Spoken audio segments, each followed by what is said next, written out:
अस्सलाम वालेकुम। आप देख रहे हैं के न्यूज एचडी। मैं हूं हारिस अली शाह गिलानी। चलते हैं आज की अहम खबरों की तरफ। रुक करेंगे साहिवाल का, जहां से रिपोर्ट कर रहे हैं हमारे नुमाइंदे मियां अली रजा।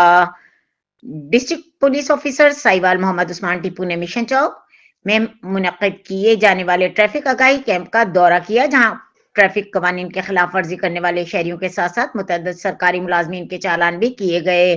डीपीओ साहिवाल ने इस मौके पर गुफ्तगू करते हुए कहा कि जिला भर में वजीर आला पंजाब के विजन और आईजी पंजाब की हिदायत के मुताबिक ट्रैफिक के निजाम को बेहतर बनाने के लिए भरपूर मुहिम और अमली इक़दामात जारी हैं।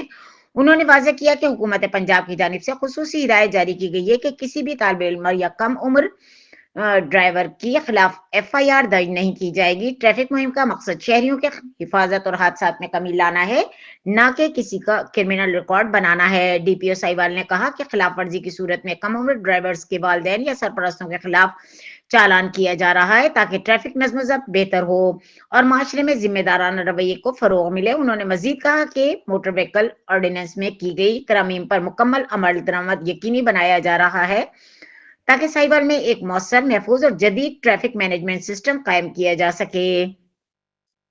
शहरी ट्रैफिक कवानीन की पाबंदी करें और हादसा से बचने में पुलिस का साथ दें। इस मौके पर district traffic officer Mirza Tanveer Baig और मेंबरान अमन कमेटी भी इनके हमरा मौजूद थे।